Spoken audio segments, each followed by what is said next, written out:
Science में liberty के बारे में पढ़ेंगे। लिबर्टी क्या होती है, इसका राइट्स के साथ क्या ताल्लुक है और हमारा कॉन्स्टिट्यूशन किस तरह से हमें ये राइट प्रोवाइड करता है। लिबर्टी इंसान को परवान चढ़ाने वाला तसव्वुर समझा जाता है। लिबर्टी राइट का प्रोडक्ट है। राइट्स के बगैर लिबर्टी का तसव्वुर मुमकिन नहीं। अब जब राइट और लिबर्टी दोनों ही एक दूसरे से कंसर्न है तो पहले हमें राइट के बारे में समझना चाहिए। राइट की डेफिनेशन क्या होती है? Right is a power claimed and recognized as contributory to common good. Rights से मुराद वो चीजें हैं जो कोई रियासत अपने अवाम को उनके हकूक महफूज करने के लिए देती है। यानी राइट से इंसान की बहुत सारी लिबर्टीज को महफूज किया जाता है।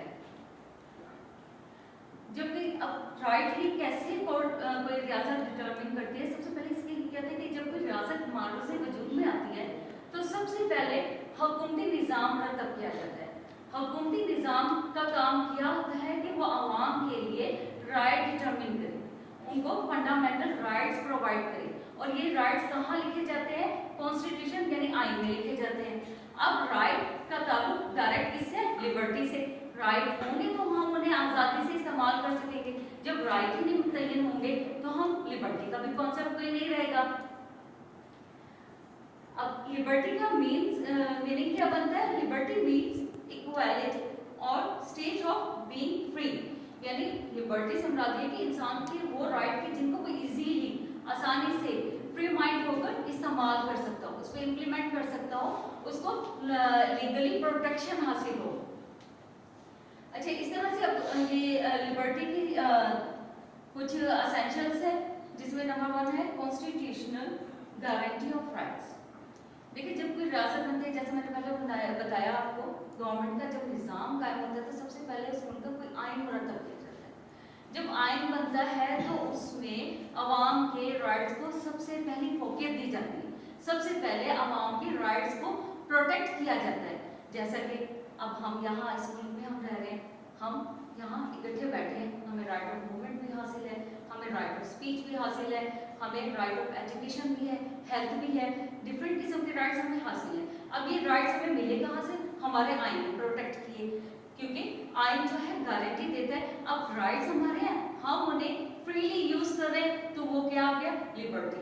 यानी हमें ये लिबर्टी हासिल है कि जो हमारा आइन हमें राइट्स दे रहा है वो हम आज़ादी के साथ इस्तेमाल कर सकें।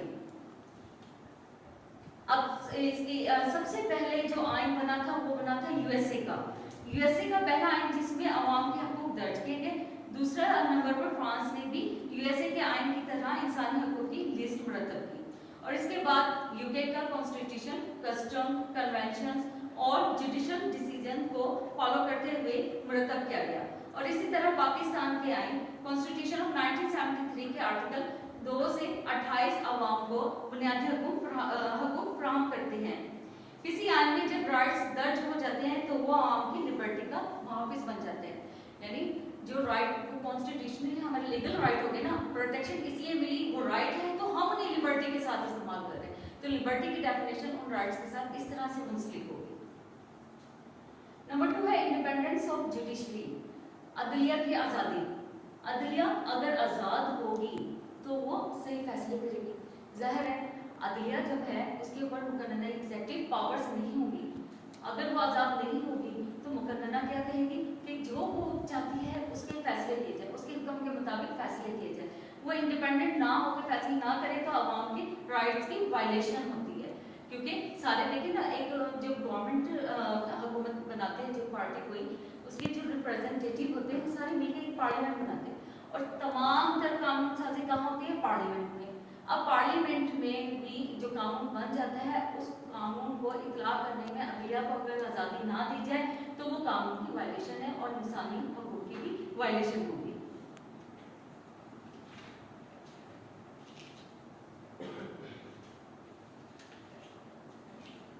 अब ये जुडिशरी की आज़ादी इसलिए भी ज़रूरी है क्योंकि जो एक जज है उसकी अपॉइंटमेंट, रिमूवल और उसका जो टेन्योर का मतलब मुद्दत कितने अरसे के लिए उसने उस ओहदे पे रहना है, वो सब कौन मुतय्यन करते हैं? मुकर्ररा यानी कि एग्जेक्टिव पावर्स उसको मुतय्यन करती है कि इसने 5 साल का इसका टेन्योर है या 2 साल का है, अब चूंकि वो मुतय्यन कर रहे हैं तो वो प्रेशराइज भी कर सकती है। इसलिए जो जुडिशरी है उसका इंडिपेंडेंट होना बहुत जरूरी है। अगर इंडिपेंडेंट होकर वो फैसले नहीं करेगी तो वो कानून की वायलेशन में आएगा। अच्छा, तीसरा जो एलिमेंट है इसका external vigilance.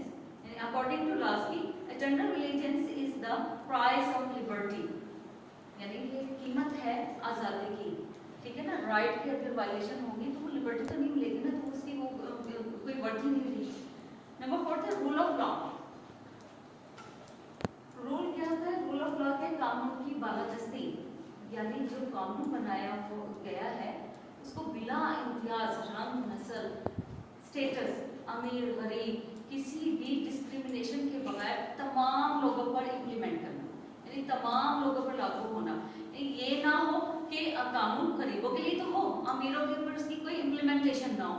Rule of law का मतलब ये है कानून की इतनी बालादस्ती हो कि हर तबके पे इसका इख्तिलाफ हो। यानी अगर कोई जुर्म करता है तो इसका मतलब ये नहीं कि अगर वो पैसे वाला है, स्टेटस वाला है, तो उसके खिलाफ कोई कानूनी चाराजोई नहीं होगी, उसके खिलाफ भी कानूनी चाराजोई हो सकती है। जैसे कि अगर किसी शख्स को बिला वजह ऐसे अरेस्ट कर लिया जाए और उसके ऊपर उसको जेल में डाल दिया जाए तो ये इसकी फंडामेंटल राइट की वायलेशन है, तो वो क्या कर सकता है? Writ of habeas corpus file कर सकता है और वो अपने कंटेस्ट कर सकता है, अपने आप को साबित कर सकता है कि मैं मुजरिम नहीं हूँ। और अगर वो मुजरिम नहीं होता तो अदालत उसे रिहा कर देती है। और इसे यहाँ पे क्या होता है? रूल ऑफ लॉ, यानी रूल की कानून की बालादस्ती थी कि कानून का इतलाक उस पर किया गया, उसके फंडामेंटल राइट्स को देखा गया कि किसी भी शख्स को बिला जवाज अदालत में या जेल में नहीं डाला जा सकता, अदालत में बिला वजह उसके खिलाफ कोई कार्रवाई नहीं की जा सकती।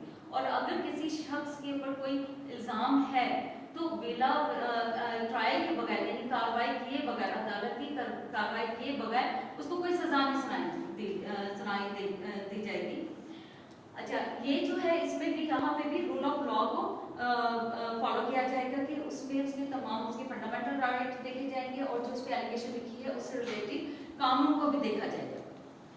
नंबर 5 है सेपरेशन ऑफ पावर्स, यानी क्या होता है? सेपरेशन के अलग करना, पावर्स ताकतें। अब ये कौन सी ताकतों की बात हो रही है? ग्रेविटेशनल फोर्स तो नहीं है ना।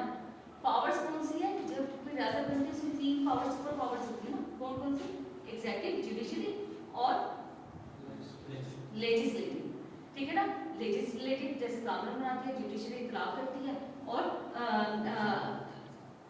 तीसरा जो डिपार्टमेंट है वो एडमिनिस्ट्रेटिव में आ जाता है। तो अब वो जो है उनकी पावर्स अगर सेपरेट ना हो, ये तीनों पावर्स आप सोचें कि अगर किसी एक शख्स के हाथ में दे दी जाए, वो एग्जीक्यूटिव भी हो, लेजिस्लेचर भी हो, जुडिशरी से भी ताल्लुक हो उसका, तो वो क्या करेगा? मिसयूज करेगा ना, मिसकैरेज ऑफ जस्टिस होगा, इंसाफ नहीं कर सकेगा क्योंकि तमाम पावर्स उसके हाथ में आ गई।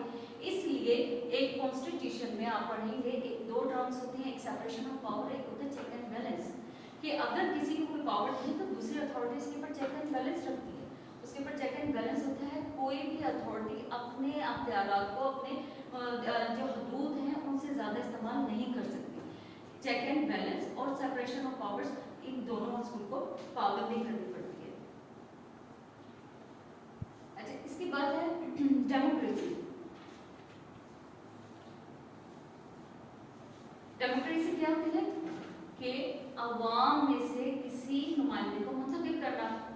जब अवाम अपने ही नुमाइंदों में से किसी शख्स को अपॉइंट करती है एज ए रिप्रेजेंटेटिव, तो जाहिर है वो अवाम के हकूक़ को मलूज़ खातिर रखता है, अवाम के हकूक़ की बात करता है, अवाम के हकूक़ के मुताबिक कानून साजी भी करता है।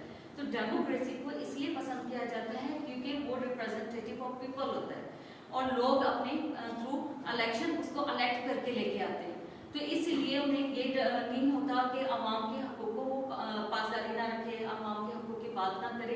तो इसलिए फोकियत दी जाती है तमाम दुनिया में, सिवाय चंद ममालिक के जहाँ पे डिक्टेटरशिप को पसंद किया जाता है, डेमोक्रेटिक फॉर्म ऑफ गवर्नमेंट को पसंद किया जाता है। अच्छा, नंबर 7 है absence of special privileges. Privileges क्या होते हैं? मराद, ठीक है।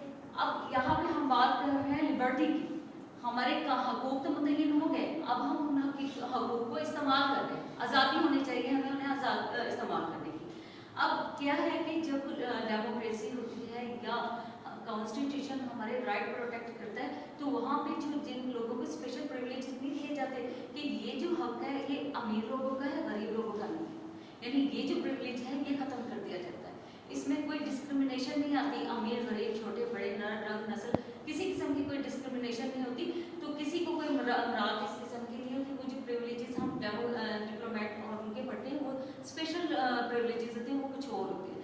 यहाँ पे जो लिबर्टी के हवाले से बात हो रही है कि जो कानून बन गया है पूरे मुल्क की आवाम के लिए, चाहे वो माइनॉरिटी है तो वो पाकिस्तानी ना, हमारे मुल्क में रह रहे हैं, पाकिस्तानी है, तो उन सब के जो राइट है वो प्रोटेक्टेड है, उन्हें आज़ादी है उनको एक्सरसाइज करने की, उन राइट को यूज करने की।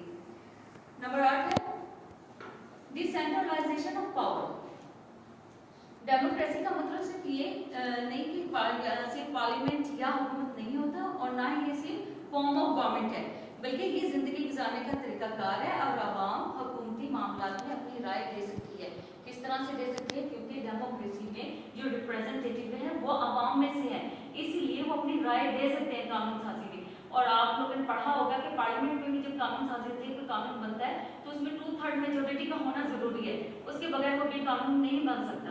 तो इसलिए डायरेक्ट आवाम को उसमें अपनी रिप्रेजेंटेशन देने का हक हासिल होता है। रियासत में ताकत की जितनी ज्यादा लासी के मुताबिक रियासत में ताकत की जितनी ज्यादा तकसीम होती है, इसके किरदार को जितना ज्यादा गैर मुकस्सी बनाया जाए, आवाम की आज़ादी का इम्कान इतना ही ज्यादा होगा। यानी सेपरेशन ऑफ पावर जैसे हमने एक रूल पढ़ा, इसी तरह से इंडिपेंडेंट ऑफ जुडिशरी की हर डिपार्टमेंट को एक लिमिटेड पावर दे दी जाए तो वो दूसरे डिपार्टमेंट के राइट्स को वायलेशन नहीं कर सकता। और अगर एक अदालतें जैसे है कि अगर इंसाफ होकर दिया जाए, फंडामेंटल राइट को इम्प्लीमेंट तो अदालतों ने करना है ना, जुडिशरी आज़ाद होगी तो वो अदालतों जो फंडामेंटल राइट है उनकी प्रोटेक्शन करेगी। और अगर वो नहीं हो रही, वायलेशन हो रही है, तो वो जो शख्स जिसकी राइट की वायलेशन हो रहा है वो अदालत से हासिल कर सकता है, यानी वो अपनी लिबर्टी को एक्सरसाइज कर सकता है। बेसिकली अब कॉन्सेप्ट क्या हमारे जहन में आया, क्लियर क्या बात हुई कि राइट और लिबर्टी दोनों एक दूसरे के साथ कंसर्न है, ठीक है ना। जहाँ राइट की बात है, राइट ही को एक्सरसाइज करने का नाम क्या है? लिबर्टी है। यानी कानून की हदूद में रहते हुए अपने राइट्स को इस्तेमाल करना क्या कहलाता है? लिबर्टी। समझ आया सबको? चलो बस।